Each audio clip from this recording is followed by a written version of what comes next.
All right, you ready? Yep. Is it officially a vodcast now, Ron? We are now starting episode 2 and praying it doesn't burn and crash on the way through. So Skype cut out at the beginning. I didn't even know you'd started. Awesome. Take 2? I guess. It just came back and you were talking to me. I was like, This is why I drink.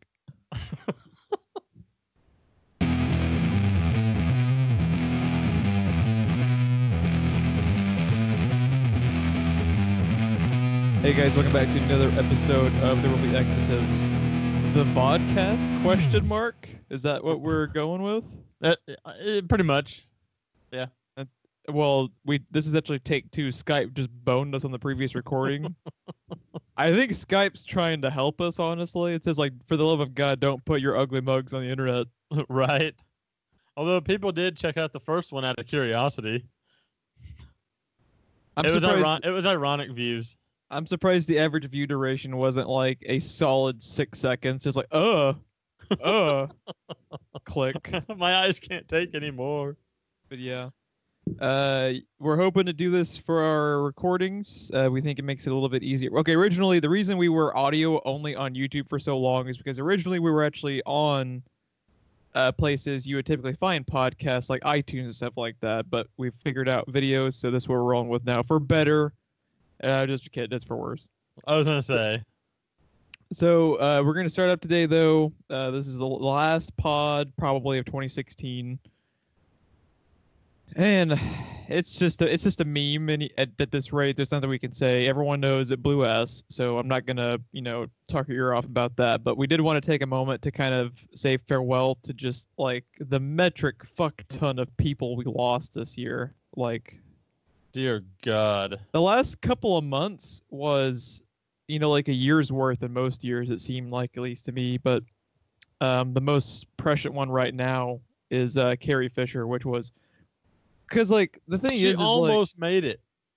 She almost made it, dude. The thing is, it's like, it kind of shows you how important media is in our lives when certain people who are celebrities that we've never met in our entire life, yet when they pass, you kind of feel it like you lost a family member. Yeah. Because it's like with Carrie Fisher, it's like, I think back and, my parents were huge Star Wars fans. So I was watching Star Wars when I was even too young to understand that I was watching a movie. So when I think back on it, she was probably one of the first actors or actresses I was ever introduced to on a TV screen. She was a huge part of many people's lives and many people's childhoods. I mean... Yeah. In front of the screen and behind the screen, because this was actually something that I just learned over the last few days. Apparently, Carrie Fisher was actually one of the most well-respected script doctors in Hollywood. Like, people would bring her in at the 11th hour. Like we have an issue with the script, kind of like a lot of people do with Joss Whedon now. Like, what can we do to fix this? And she was actually, one of the first and one of the most well-respected, people to do that. So that one was brutal. Just today, we learned that her mother, Debbie Reynolds, passed because of complications due to a stroke, I believe. And, like, I just feel my heart breaks for their family, especially. But oh, I know, dude. That is incredibly rough. With a 1-2 punch. And then just looking back at the year, Alan Rickman really upset me. Gary Shandling. Anton Yelkin. David Bowie. Anton Yelkin really upset me. Oh, Anton Yelkin upset me quite a lot. You can make an entire podcast about the musicians that died. Merle Haggard, for one. Yeah, dude, like, it's just been awful. I went to Google as we were talking about this, and I typed in 2016, and the first suggestion was 2016 celebrity death list. And that's what I'm actually looking at from WGN-TV right now. There's people that I didn't even know that passed away, dude. Like, it is just absurd, the number of people we have lost this year. I was telling you earlier today that I was reading an article Ron Glass. I forgot about Ron Glass. There's an article I was telling you about just today, how, the day that Buddy Holly and all of them went down in the plane crash has always been called the day the music died. And that's what American Pie is about, like you said.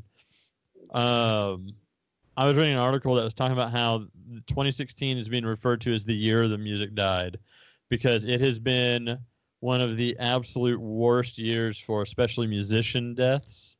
And so many influential musicians have passed away this year also. That they're saying that this is like the worst loss we've had. It was like since the 70s or something like that. Probably there was a stretch where Janis Joplin and Jimi Hendrix and a lot of the most influential classic rock musicians died in a terrible string. But Bowie, like you had mentioned, Prince, Leonard Cohen, John Glenn, just to throw that in there. I think it's 95 though, but still. I had no idea that Zsa Zsa Gabor was 99 when she passed away, by the way. Yeah, Holy that one shit. was over the Christmas holiday too, I believe, like the holiday weekend. This has December 18th.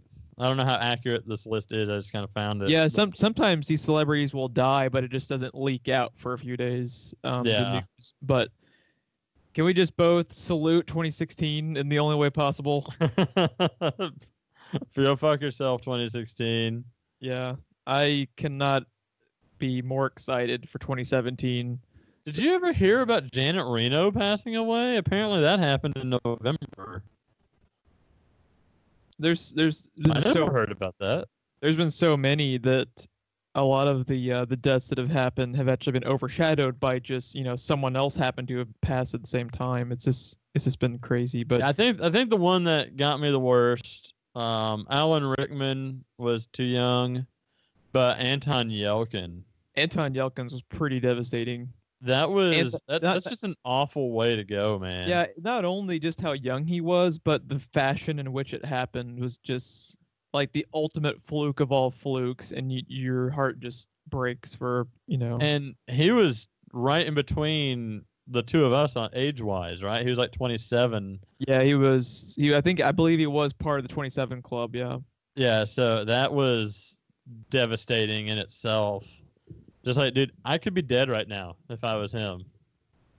That's just awful to think about. Yeah, it kind of hits you at your core. But yeah, to everyone that we've lost, especially to all the families that have had to deal, because everyone's had a rough 2016, but our hearts go out to these families that are left with all these tragedies. So just a few more days. Hopefully, everyone fucking batten down the hatches. We got like 3 days.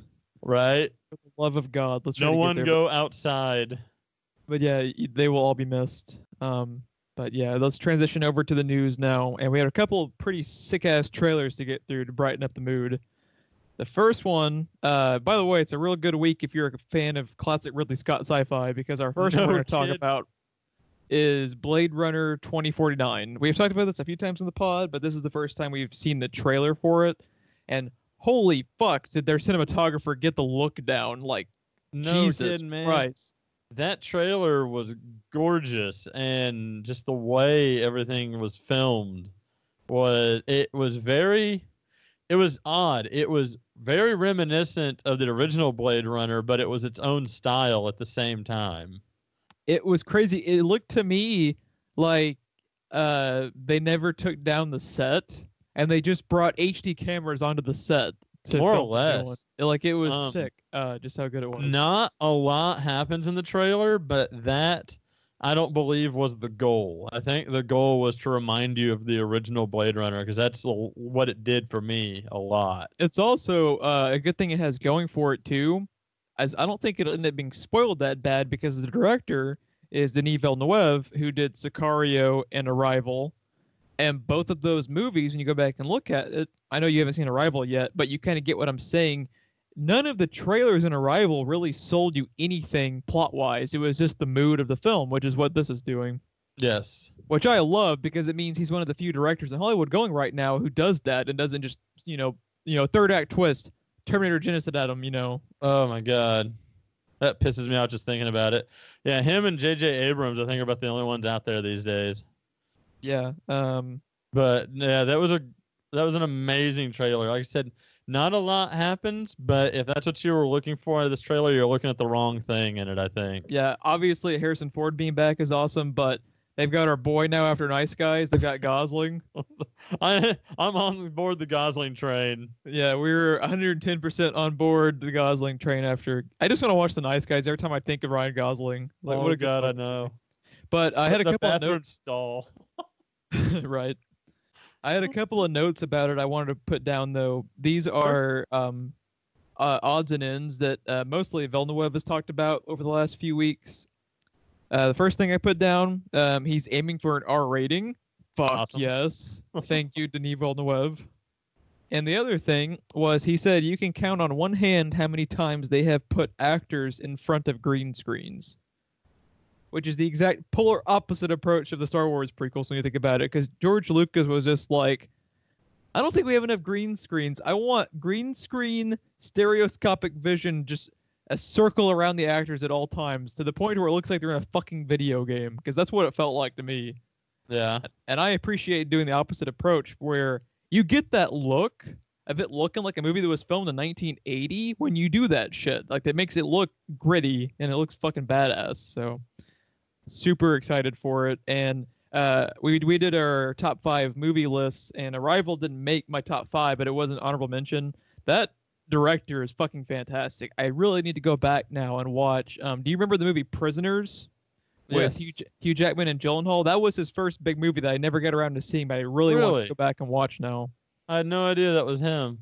So yeah, I'm assuming that movie's at least really solid. So like, you look at that guy's career jumpstart between that and Sicario and Arrival. Like, dude is killing it right now. Well, for your first major movie to direct, had to have Hugh Jackman. And Jake Gyllenhaal too isn't an easy get. You know, Jake Gyllenhaal does a lot of very artsy projects that are pretty highly and well regarded. But he does a lot of solid stuff. Yeah. Yeah. Speaking of Jake Gyllenhaal, I know this is way off topic. Did you ever see Everest? No, I did not get around to it. You need to get around to it. It did not get any of the credit it deserved. It was good. I remember you saying you'd liked it. I remember liking the cast for it. I just didn't get around to it. Gyllenhaal was one of my favorite characters in it. Yeah, I really like Jake Gyllenhaal. You need to watch Source Code. I think you would really like Source Code. That movie is basically a Black Mirror movie. Okay. And it's really fucking cool, and he's really good in it. But I've seen part of Nightcrawler. I need to finish it. That one never really grabbed my attention, but it got a lot of accolation as far as like the Academy Awards and stuff are related. So I'm sure it's solid. Did you like what you watched of it?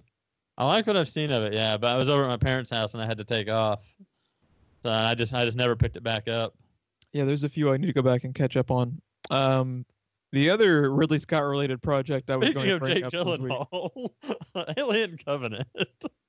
Speaking of segues, when I pulled up the Alien Covenant trailer for the very first time, and the first thing that pops up on my screen on my computer is Red Band, this trailer is rated R, I was like, Ridley Scott, I could fucking kiss you. Yes. Like, Ridley Scott, you get me, and I fucking love you. I was stunned the first trailer was Red Band. I knew they were going for R rating. We had heard hard R before, but that doesn't mean that the first trailer was going to be Red Band. That does not happen for anything that isn't an indie film. Yeah. That just does not happen. For a movie with as big of a budget as that fucking movie will have, holy shit, that's amazing. But yeah, the trailer, it's just half covered in blood, and I want all of it. Oh my god. That trailer terrified me. I cannot wait. If you guys don't know my history with Alien, just watching the way that they filmed some of those scenes in that trailer, I shuddered watching it and I fucking loved it. Yeah, I'm really, really happy there. And people that saw more footage than what was in the trailer that we talked about a couple weeks ago, like where some of the critics had gotten some footage of it. Everyone was saying, like, if you like the first two, you're going to love this. And holy shit, man, I need it now. I want it. I want it now. 2017, the movie slate, for the love of God. I know. Give it all to me now. Yeah, we got a lot of shots of Fassbender. Fassbender's going to be a big part of it looks like, which he should be because he was easily the best part of Prometheus to me. Yeah. He was so good in that role, which is hard. It's hard to pull off a convincing android without going over the top, and I thought he did a damn good job in that movie.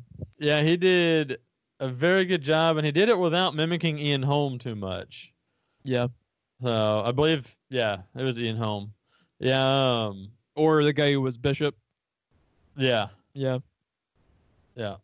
So, yeah, no, it was, his performance was pretty awesome, but of course it's Michael Fassbender. Like you said, he was in that trailer a lot more. I thought he would too. Oh my God. I know I don't want to spoil anything other than I'm not taking a fucking shower on a spaceship. I'm not taking a shower after I watch this movie. I would be too afraid of my shower. Yeah. Trailer's fucking fantastic. Go watch it. Oh. While we're talking about Michael Fassbender, this next story did not go as well as the Alien Covenant trailer. So Ron and I have on numerous occasions, like we should have gone back and found a soundbite, because I'm sure you could have found one where it was just like, man, between Warcraft and Assassin's Creed, one of them at least has to be solid. You and I said that numerous times. And not only were neither of them apparently good, if you're judging, you saw Warcraft, you hated Warcraft. Warcraft was fucking terrible. I didn't watch it, and that's pretty damning in and of itself. You know me, I love fucking Sharknado, and I'll take Sharknado over Warcraft any day. There was one redeeming scene that I've never spoiled for you in the off chance you ever see it. It's one of those things where I want to watch it, but the fuckers have to be for free on Netflix. I'm not going out of my way to watch Warcraft or pay money for it, because, like, if you didn't like it, I'm probably going to fucking crucify it, but... I like Dungeons and Dragons, and I did not like Warcraft. You like Airbender. Yeah. The Shyamalan movie. Yeah, Shyamalan Ding Dong, as you call him, yeah. Yeah. I don't know how we're still friends after that happened. But I did not like Warcraft. We got through Warcraft. We're like, okay, Assassin's Creed, don't break our balls. And every trailer was amazing except for their choice in music. Oh, don't even talk about the Kanye thing. But it didn't even end up mattering if it was good or not. Because, Ron, I'm going to tell you, the box office gathering, it would be sad if this was domestic. This is worldwide, Ron. The movie has been out since the 21st, so roughly a week. $40 million global. Devastating. You can't put into words, like, that is up there with some of the worst flops of the last, like, 15 years. It is devastating. And I actually found a really interesting comparison for this that shows you just how fucking nuts they were for releasing it at this time of the year with its competition. Okay. So this last weekend was Christmas weekend, and then Monday a lot of people had off because it was Christmas observed, myself included, right? So I just told you globally after about a week, Assassin's Creed its take was $40 million, right? Yes. Rogue One, its domestic only, on Monday by itself was $32 million. I was going to say that 40 million should have been like opening day or the first Saturday or something. Yeah. Like that shouldn't be a week. Its budget was $125 million listed. That is before marketing. They had a big marketing push for that movie. We couldn't go 5 minutes without hearing Kanye West for a couple of weeks. It was pretty bad. God. The rule of thumb on big movies, and I don't think this one had this much, but it's usually doubling the production budget, right? And that's your total. It's usually double, since it was a pretty big property. I'd say 50%. I was gonna give it 75 million. I was gonna say probably total 200 million, just kind of a guesstimate, roughly around there. Global after a week, $40 million. Warcraft and Assassin's Creed not only didn't get us over the hump of video game adaptations, they set it back another 10 years on their own. Fucking heartbreaking. I've heard I haven't seen the movie, so I'm not going to say anything about that. But I've heard some stuff about it that I'm just like, come on. Really? Like, the games themselves don't even do that anymore. Like, it's just, I don't know. There's some stuff about it that, like, apparently on its own, it's not a bad movie, but it's not great in comparison with what was already out and with basically they chose the wrong parts of the game, is my understanding. Okay, yeah, I still want to actually watch it just to kind of form my own opinion on that one. Yeah. I don't really give a shit if I ever miss out fully on Warcraft, but I do want to watch Assassin's Creed just to settle my own. I'm not a big fan of the games, but I do want to watch it, if for nothing else. To be fair, you've only played the first one, right? Yeah. They have changed a lot since the first. Even Assassin's Creed 2 is a lot different from the first one. It's one of those things where I've heard a lot about where they end up going with it further than you've played in the games, which turns me off of it because I've heard some dumb shit they end up doing with that storyline. You need to at least do the Ezio saga. Yeah, I would consider doing that because Ezio is pretty fucking cool. But yeah. Oh my God, Ron. It makes me, it's like, how hard is it to at least make something solid? And they did what Phil and I always talk about. They went there. It was gold. It had every opportunity. Phil,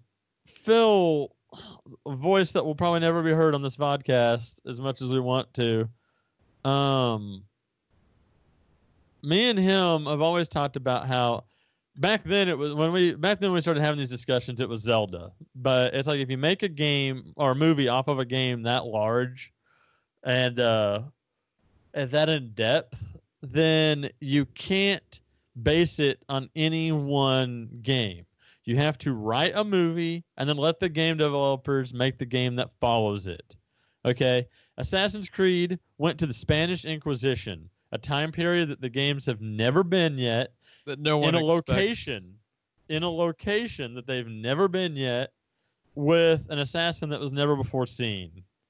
Like, they did it. They did exactly what we were talking about that you need to do to be successful, and they fucked it up. So I just don't understand. And January would have been a much better release time. Yeah, you actually pointed that out. You were like, what else comes out in January? And it's like, I'm not sure. I'll go look. Underworld, Triple X, and Resident Evil. All movies I want to see. But it would have blown those out of the water. They would have at least... Maybe Triple X, just if you're into high-octane action. But, definitely Underworld at this point. And that one's only speaking to the Underworld fans these days. Yeah. Resident Evil actually makes more money than you think. That's the reason they've gotten like 20 movies. Right. But Assassin's Creed, like, that's not something that Assassin's Creed should be afraid of. Why? For the love of God. Why would you try to compete with Star Wars? It had already been delayed once for several months. Why not one more month? That movie was all about the marketing. Marketing decisions would tell you one more month. Not even a month, a few weeks. It was December 21st. It's just mind-boggling, but to be honest, I don't know if it would have ended up mattering as much, because even if they had straight up doubled their money, like, being nice, let's say they honestly doubled their fucking money, so it would have been a flop. Yeah, it's still considered a failure. Apparently, it just had no audience. Which is because it's one of those things where it's like, maybe Assassin's Creed is a little bit more niche than they kind of believed. Yeah. Because Assassin's Creed is a big game, but because we're talking about, like, famously Halo could never get off the ground. Peter Jackson was producing Halo to be made by the director of District 9 for years. I can see that. They never could get it off the ground, and what happened with that project is that they had already kind of accumulated resources for it and budget for it. So Peter Jackson was just like, you go make your own movie. And District 9 was what happened for it. Now, honestly, we probably ended up getting a much better movie. But if Halo can't get off the ground, when Halo has the most fucking diehard fan base. Well, okay, here's the other thing too. Warcraft. Buddy at work didn't agree with me, but to me, that's an open book. Yeah. Just write a fucking narrative in the story, set in the world. Doesn't even have to be in the story or the lore. And just write a good narrative set in that world and slap the World of Warcraft name on it. What I kind of got the impression from Warcraft, I don't know if you can actually, have an opinion on it because you watched the movie, but do you think the Warcraft movie stuck a little too close to the vest as far as following characters and stuff like that? Because they actually had a bunch of characters from the lore, right? It was like watching a YouTube lore video. I had no fucking clue what was happening because it was written solely for people that are hardcore into the Warcraft lore, filmed on a YouTube movie budget. Yeah, it did look kind of cheap at points. Yeah, there was like no direction for the actors. Like no one. It had a good cast. It had a good cast and it had capable actors, but they were all flat. Yeah, like, there's only so much if what you have to read off the page is garbage, there's only so much you can do. Yeah, but I mean, even then though, some of the lines they had that should have been like metal lines were just delivered so flat and monotone. Well, can you blame them? They're like, God, we're in a fucking Warcraft movie. I know. I know. Well, we're in this fucking Warcraft movie. Yeah, and it just, I don't know. I have a lot of opinions about it. I said there's one scene that almost makes it worth it, though. I would give I am gonna watch it. I want to watch it, and I want both of us to watch Assassin's Creed, and I want us to do a pod or vodcast that is just specifically dissecting where this year went fucking horribly awry with video game adaptations. Yeah. But let's talk about one that still has a minute fucking prayer in the world, and that is the new Tomb Raider coming out. I'm so worried. Oh, well, I'm obviously worried too, because first of all, until we're proven otherwise, we just need to accept the fact that video game adaptations are going to suck until we see one that doesn't. That's just the world we live in, apparently. The good news about Tomb Raider, though, we always talk about how like Uncharted is a movie waiting to be made because the games are already basically a movie. Yep. Tomb Raider is kind of the same way. Tomb Raider is cinematic as fuck, and you can watch Ron and I scream as we cascade through mountains and shit on the channel. Shameless plug. Shameless of shameless plugs. But the upcoming Tomb Raider movie, now obviously in a perfect world we would like to have Daisy Ridley as the lead, but you never know. It honestly could have been a thing where Disney was like, no, she's ours. She's tied up with Star Wars, obviously, because Star Wars is a big production. She honestly might have been sought out for the role, but couldn't because of her contract or her scheduling. We don't know why it's not. We don't know why.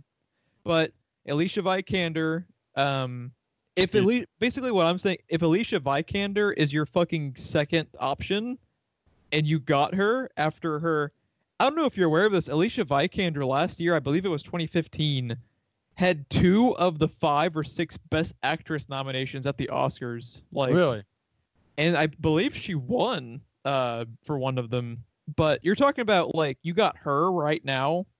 I don't even know who she is. She another movie that you would really like, I think, if you watched it, was Ex Machina, where she plays the AI. She's fucking fantastic in it, but she's a really, really good pull for it, especially for right now. To be able to get an actress who's, on the Academy Award trail right now for a fucking video game movie right now was a big get.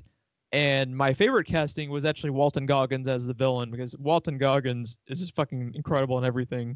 And you haven't even seen his best stuff, Justified.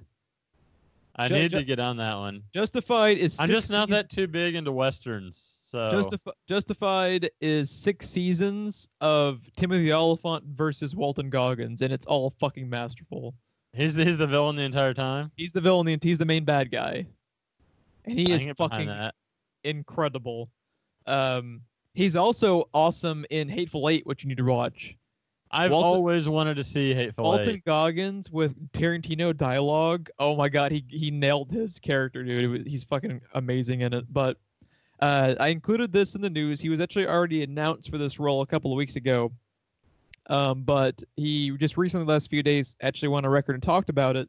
I just wanted to include a couple of quotes that, give it a good sign.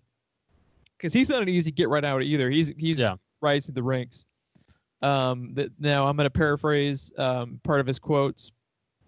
Basically, the people at Collider, were asking him, like, what made you, be attracted to this role specifically, because he's playing the villain in the new Tomb Raider adaptation. He said he saw the director's most recent movie called The Wave, which I haven't seen, but apparently is pretty solid because he was raving about it, and the Collider poster was actually talking a little bit about it, but I haven't seen it or really know what it's about. He said, I wanted to meet that filmmaker, and then it was the script. It always starts with a story for me. I couldn't believe I was reading what I was reading. I couldn't believe that it continued in this way and that the ball never really dropped. So apparently, it kind of seems like, first of all, if they don't follow those new games, they're a fucking fool. Because like you said, they're just a movie sitting right there, waiting to be adapted. And my understanding when this movie was announced is that it was supposed to be based on the first of the new games. Yeah. Just please, guys, for the love of God, just make a good video game movie, please, within the next 5 years, because I really want to see. Like, it makes me so sad that we live in a world where The Witcher hasn't been turned into anything when it's just I know. In the world of how fucking famous and beloved Game of Thrones is, how Witcher isn't a thing makes me sad and makes me confused. Yeah, it's Witcher. I would love to see competing with Game of Thrones on like Stars or Cinemax or something. Yeah. Or dude, Netflix.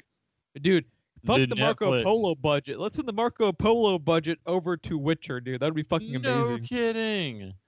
Yeah, I was gonna say, if you don't know Walton Goggins, IMDb him because I know his face.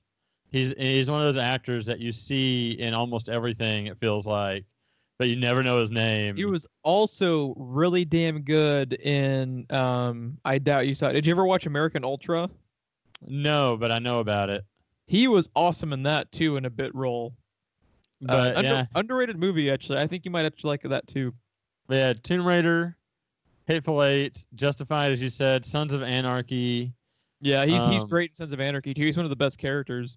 Apparently, he was even in G.I. Joe Retaliation. I didn't know that. Is that is that the second one? Yes. I didn't see the second one. Django Unchained, Cowboys and Aliens, Predators. He was in Predators? I actually did not remember them being in Predators. He was in The Shield for several episodes. Yeah, he was actually one of the leads of The Shield. Yeah. Born Identity, evidently. Did not remember that. Well, it looks like a bit role. He's just research tech is what he's credited as. But, really, uncredited in Joyride. He was a cop. Huh. That's also a really underrated movie. Yes. Don't know about the 15 sequels they ever made to it, but the first one's pretty good. Yeah. Unfortunately, he was in the god-awful Wing Commander movie. Yeah, that wasn't his fault, though. He just needed a gig back then. Yeah, but, yeah, I guarantee you know his face. He's been in a bit of everything. At the very least, he'll be good in this movie. He will make it worth watching. Oh, yeah. So let's just hope everything around him is at least solid. They're two most important people, in my opinion. The main hero and the main villain sound like it's all in the right place. Yeah, so we can only hope, but it does have a prayer, which is all we can really ask for at this point. Hey, right. It's not coming out in 2016. It has a chance. So you're saying there's a chance. All right, I wanted to wrap up 2016 by throwing in a little news story that we hadn't talked about yet. Just to have fucking weird. Just to have one little bit of happiness after this year of bullshit. David Tennant is going to be playing Scrooge McDuck in the DuckTales revival. It may not make sense, but it is fucking glorious nonetheless. You sent me that text message, and I read it twice before I made sure I understood it. And then your face formulated into the what meme? Yeah, I was just I couldn't comprehend what I was reading at first. Like, you're telling me Doctor Who is going to be Scrooge McDuck. I'm okay with that. I guess isn't that big of a stretch now that I think about it. But yeah, the fucking Purple Man is going to be Scrooge McDuck. Yeah. I'm also okay with that. I encourage anyone who likes DuckTales, though. They had a really, really cute little funny video where they were all singing the new theme song. because they had David Tennant on. And it was pretty cool. It was the first time they announced everyone was they would throw up, and I'm sure they would throw up like the name of the person with doing their little segment of the song, and I'm sure people watched it or it's like, fucking the Doctor is in this. Like, what the fuck? Did you watch the new Doctor Who Christmas special yet? Not yet. I'm trying to figure out how at the moment. You can hear my balls breaking right now. I would like to talk about it. Yeah, Amazon can go fuck themselves, and iTunes can definitely go fuck themselves. So, well, it's on BBC America. Yeah, I might see if I can AirPlay that to my TV, because the app, it's locking me out of using my parents' login. Seriously? Yeah. Well, have you guys just tried watching on the computer? We'll let you in on there.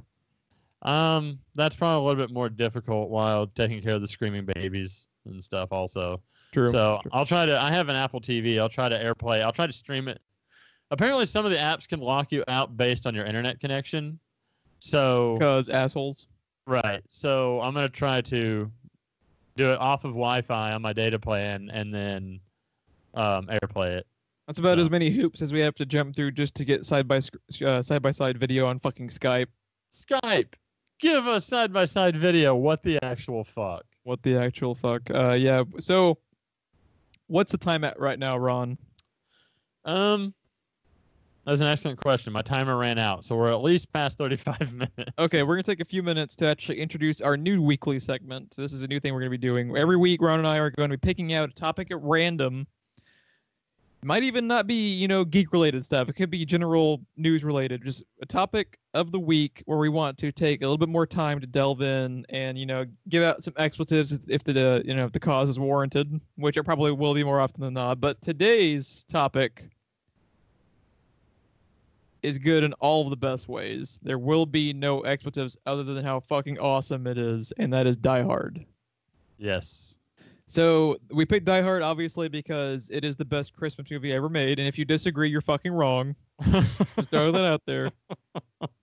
But we wanted to talk about it. A, it's just a great fucking movie. B, it was Christmas. And then C, we talked earlier about how Alan Rickman had passed. And I wanted to talk about how influential to me Hans Gruber is. Not just Hans Gruber, but everything about that movie in general. We're going to talk about it in general. That was just one of the things we're going to be talking about. Let's talk about first, though, is the thing that strikes me about it is I actually just watched it on Christmas Day just for the fuck of it. Why not? I need to. I haven't watched it in years. The crazy thing about it is that it's from the late 80s, but unlike so many other classics from the 80s, it feels like it could have been filmed today. Like, nothing about it screams 80s, really. Yeah, no, the Die Hards are good about that. There's actually a few Bruce Willis movies that are like that. Like, when was Last Boy Scout? Well, that's another one that holds up. Yeah, that was 1991. Yeah, that was Shane Black, right? Yes, I believe so. Yeah, Shane Black was a writer on it. And it's kind of that way. I think there's some notes to it that are probably pretty late 80s, early 90s, but for the most part, it holds up. The pacing's great, but the main thing that I took away from a hero's perspective, as far as writing action movie heroes, is this was taking place within the 80s at the end of the decade, and the decade of the 80s for action was mostly well known for Arnold and Stallone. Basically larger than life superheroes who happened to be starring in an action movie, who were basically gods amongst men, like they're indestructible. And this is really the first action movie you saw of this kind of era where the action hero can and does bleed, and you watch it happen. It was probably the first action movie to have stakes. The first audience, especially, that ever saw the first showing of Die Hard was probably shocked and stunned, and honestly didn't know if Bruce Willis was going to make it out of the movie. Yeah, it changed the way we think of action movies forever. And I'm old enough to remember a little bit of that because this came out in '88, and it's like in the '90s you had a mix of like the Rambo Commando type movies, plus the Die Hard type movies, where plus Die Hard 2 and Die Hard of the Vengeance and all that coming out. It just, by the time you get into the late 90s, early 2000s, it was almost a standard to be like Die Hard. But before that point, it like you said, it was like the hero of the movie had cheat codes enabled, you know? Yeah, it was basically a cartoon. Yeah, more or less. Because one, and what's kind of interesting too is like an interesting comparison to it that actually how Die Hard kind of changed the landscape of film in this genre. The industry actually changed Rambo. Because I don't know if you're familiar with this. When you think about it, the first Rambo is actually a pretty dark movie. Doesn't really have an antagonist. You know, they're just going after Rambo, and he's fighting off all these, you know, cops and, you know, National Guardsmen and stuff like that. The original ending to Rambo was he shot himself. Really? And what happened was, I believe they probably got about 3/4 way through the film, and they were like, "Shit, we can make a franchise out of this. Why wouldn't we do that?" Right. What do you get in the second one? You get Rambo with the fucking Gatling gun and shit like that. They turn him in from a sympathetic, realistic character into a cartoon. They turn him into Rambo. They turn him into Rambo the way you think of him now. And it took a few years to get to Die Hard, where people realize, I think a big influence on it too, not specifically action, but just bringing the grit to cinema in general, was Tarantino. Yeah. Reservoir Dogs and Pulp Fiction were very influential, but Die Hard got the ball rolling for action, for damn sure. And not just that. If you think about action movies before, they would have this big, like, expansive, like, world almost. Like, you had to travel and blow shit up and travel some more and blow shit up. It takes place in a building. You know, I mean, there's a scene with him, like, in the hero doing indignant things like crawling through air vents, you know, and shit like that. Yeah. I mean, that didn't happen. You didn't have the hero, and he's not always the underdog, like, you know, like Jackie Chan movies or something, but there's times he's the underdog, and there's times that he's on top, and there's times that you genuinely don't fucking know, even if you've seen the movie before, if he's going to make it. Yeah, it's probably like, it's a good point too you made. They broaden down the scope so small that it adds a feeling of claustrophobia to it, because yeah, they're in, you know, like a 90-floor skyscraper or whatever, but it's pretty intense. You know, he's locked in with these bad motherfuckers who all have MP5Ks and shit, who are trying to murder the fuck out of him. Yeah. So you really don't know if he's going to make it. But yeah, at the forefront of that is Hans Gruber. And the fact that you and I can, on command, remember the name of a villain from an action film from this era is fucking telling, because I can't tell you a single other villain's name from any action movie from 1980 to 1995 without really having to sit and think about it. And yeah, a lot to do with that, in my opinion, is action movies in general. Here's another thing Die Hard changed. The hero, and especially the villain, usually didn't have much depth or range to the character. And I'm not knocking any actors. That's just the way the genre was. Yeah. And the villains were an obstacle, not a character. Yes. And you know, and good guys were good and bad guys were bad. And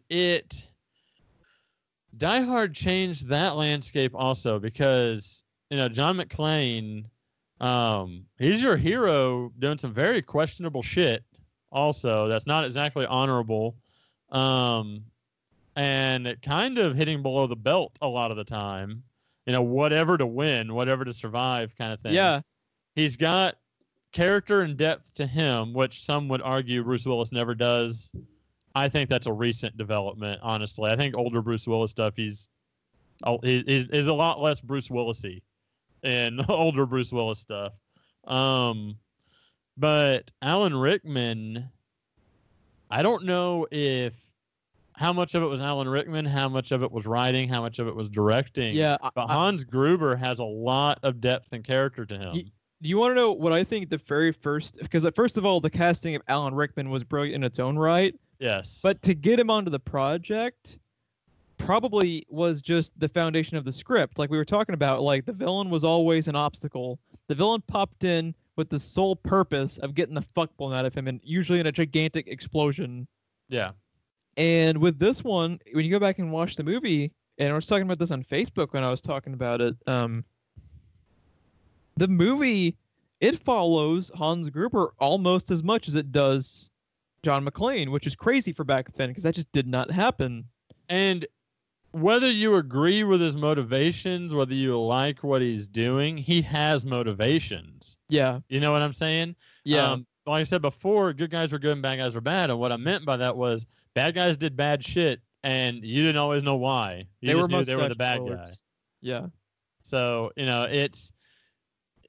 it's really interesting. And they did do a little bit of what action movies fall into, a little bit where, like, he's the smart one and all of his henchmen are idiots.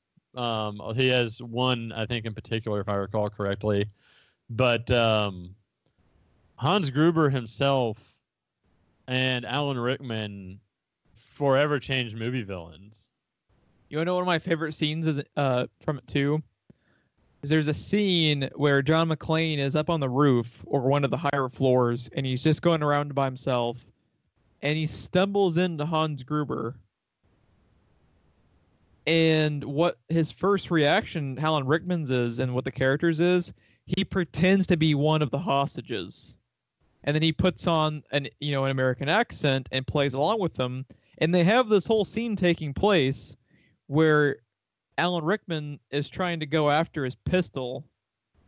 And then you think John McClane accidentally saves his own ass. But John McClane knows the entire time that you're full of shit. Why would you be out here? Why would they let you out? Right. So there's this really, really cool moment to where Hans Gruber thinks he's ahead of John McClane when he's actually not. So they have this whole kind of conversation between the two, which is kind of cool too. You didn't ever see at that point until here scenes even where they really got to talk. They just kind of showed up on screen and started shooting at each other. That's taken for granted now, but back in the day, I mean, you're just talking G.I. Joe and Cobra Commander, and that was basically the way everything worked. There is one of my favorite movies, and definitely my favorite of the franchise. I know we're focusing on the first one mostly, but there's 2 points in Die Hard with a Vengeance that illustrate what we're talking about perfectly. One of those is at some point John McClane gets one of the villain's radios and he's talking to Jeremy Irons like throughout the movie. That never happened before, really, ever. True. Especially just talking about them running into each other in scenes.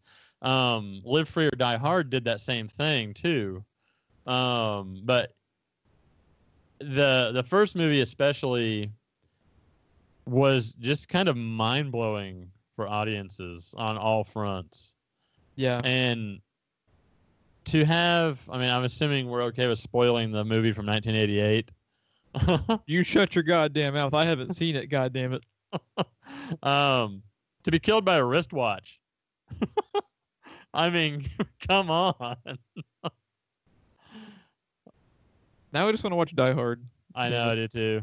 I really want to watch the third one. I haven't seen With a Vengeance in a while, and those are the two that stand out, and that's for a reason too, because those were the two done by McTiernan. John McTiernan. His first 3 big movies were only Predator, Die Hard, and Die Hard with the Vengeance. Just those. Oh, just those. Just those. I those. wish you'd just pump out something good every once in a while. Yeah. Fucking bastard. Lazy bastard. To me, Die Hard with a Vengeance, as Kevin Smith would say about a lot of things, is almost a flawless movie. I think we've actually talked about it. Isn't the third one your favorite? That's my favorite of the franchise. So the first one's my favorite, but I need to watch the third one again. One, I just fucking love Jeremy Irons. I love Jeremy Irons too. 2, spoiler alert, the villain's motivations are fantastic too. I don't know how much you know about the movie. Yeah, it's one of those things where I just need to go back and watch it because I've forgotten so much of it. It'd almost be a new experience again. All I know is that it's fucking good. I don't know if you want me to say it or not, but that was my pretty- second point. I was going to point out about it a moment ago. Yeah, you can go ahead and say it. I'm pretty sure I know what you're gonna say.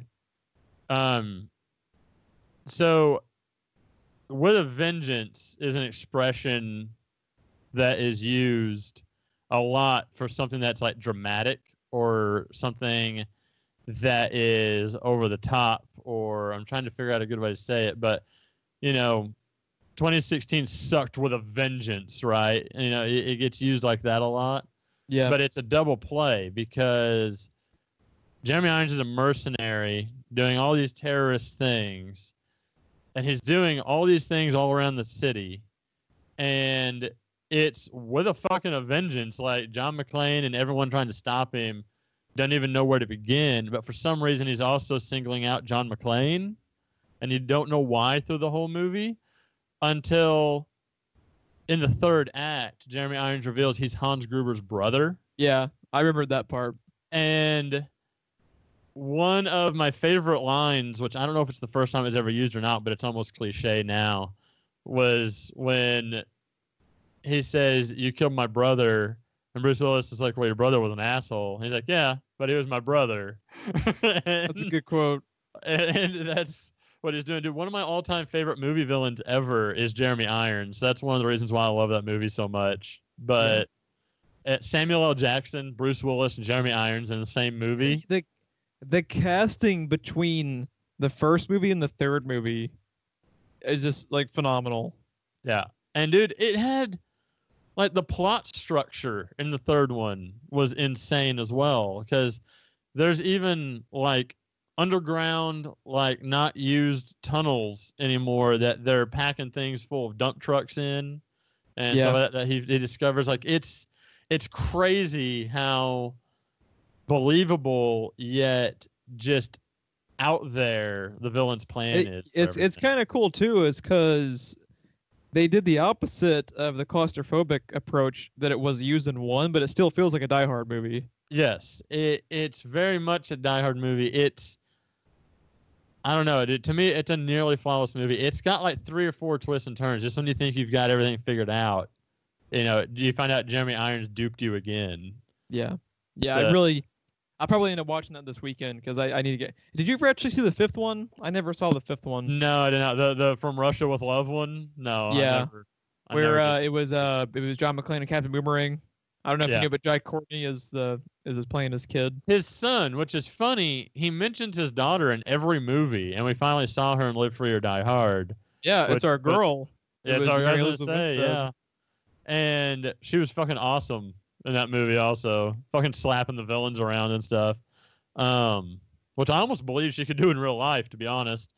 But then all of a sudden he randomly had a son. Like, we've never heard about you. I think I actually was looking for it in the first movie. I want to say when they show their family photos, you see that he has the kid, and I believe the very first scene where he's talking with the guy on the airplane, where he tells him to do the thing with his feet that ends up getting him fucked over when he doesn't have shoes or socks on. But I want to say he says he has 2 kids, but they never, for like 3 or 4 movies, mention the son by name, and he just pops up as like the lead character in the new one. But yeah, I don't know. I heard from my parents that they really liked it, but critically it got crucified, so I might end up. Which is not typical of a Die Hard movie. Even Live Free or Die Hard, I don't know. It definitely wasn't as received as well as the originals. But it wasn't crucified. It was probably more like 50s Rotten Tomatoes or 40s instead of like the teens that the newest one was. But we'd have to fact check it. But yeah, I still want to watch it just because it's a Die Hard movie. I have to fucking watch it. Let's see. It is a bit of 7.2 on IMDb for Live Free or Die Hard. Live Free, yeah. 69 on Metascore. Yeah, that's not actually too bad.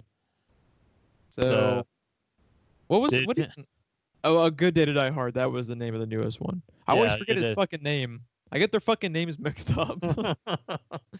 Dude, Live Free or Die Hard was actually pretty good too. Timothy Oliphant, Justin Long, Maggie Q, Cliff Curtis, and Kevin Smith. Kevin Smith as a warlock. The only problem I had with that one is that it should have just been R. They shouldn't have done a PG-13 one. Yeah. When a lot of movies went through a phase that we're finally now getting out of, where everything has to be PG-13. Thank you, Deadpool. Fucking God bless you, Deadpool. Yes. Like Alien, a big reason Covenant might be rated R right now is because they're Fox too, aren't they?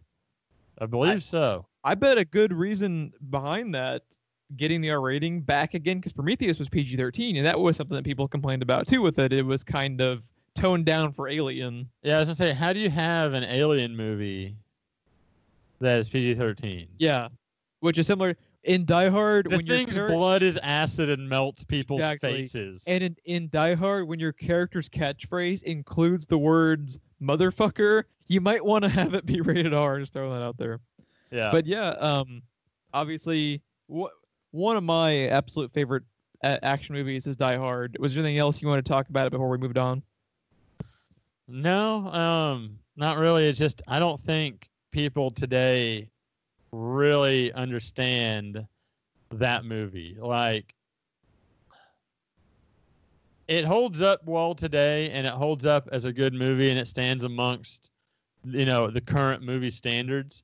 But I don't think people today that are going back and watching it for the first time, either due to age or, they just never got around to seeing it or whatever, really understand how influential it was. And a lot of the shit you see, even in like Captain America and stuff in the MCU, is from Die Hard. You wouldn't have a lot of that without Die Hard. I would actually probably say, just off the top of my head, I think from the 80s and 90s, probably your most influential movies that get you to today in kind of just general points of how film and even some TV is done. In the 80s, Blade Runner and Die Hard. Just incredibly influential as far as Blade Runner kind of set the tone for just kind of dark sci-fi and dark fantasy, just like dark futurescapes. Dark, just kind of that the futurescape was always bright and shiny and utopian, and then you got Blade Runner. That's kind of what Star Wars did with sci-fi a lot of times. Sci-fi, everything was bright, shiny, and all that stuff, and then you get to Star Wars. And even the TIE fighters look like junk, and the X-Wings are like falling apart as they're flying. Like, you don't have it. Everything's old and gritty and worn out looking. Yeah. Like, Blade Runner did a lot of that for futurescape movies also. Die Hard, we've already talked about that. But two from the 90s that I think are worth mentioning too, that I think we could probably end up doing a second podcast over. I talked about Pulp Fiction. Pulp Fiction is incredibly influential just as far as, like, I don't think a Breaking Bad exists in the world unless you get Pulp Fiction. I was going to say, without Pulp Fiction, you don't have villains as your main protagonist. Like, and then you don't have that. And then the one that I think gets you to the way most big scale action is done today is The Matrix. The Matrix, and you go back and look at it, was incredibly influential. I think that might actually be a fun one, talking about how The Matrix would go on to influence action today. That might be a fun thing to talk about. Well, write that down. Write that down. I think it's going to be a wrap up. We're going to talk each week about a certain topic. We don't know what next week's going to be. We might even change our mind until then. So we will let you know. I think I put in the notes for this one what today's would be. But if you would like to check us out more, please like and subscribe. That gets you all of our content in addition to our vodcast. It's weird saying vodcast now after 80 whatever issues 81, of the podcast. 81 podcasts. So check that out. We're looking to hopefully pretty soon get back into the habit of recording Let's Plays. I don't think we've talked about what we're going to be recording, so we'll say that as a surprise. Social media links for Facebook and Twitter are in the links in the description below. And most importantly, if you know anyone else that might, maybe want to look at our ugly mugs, if they can put up with it for like 45 minutes. And we're asking for a lot. We're not asking for a ton. We'll put it that way. Please share us out to your friends and family. I'm Jeff. I'm Ron. And we will see you guys for next week. after 2016 is over, fuck you, Fuck 2016. you, 2016. Fuck you. See, Bye, guys. we should have done a vodcast sooner because now we can flip people off. I know. Now we get to play. We get to play to the camera a little bit. This is. What's that? What's that, Ron? Sponsors, you know. Yeah.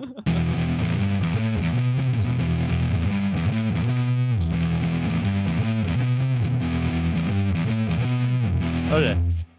Whenever you're ready.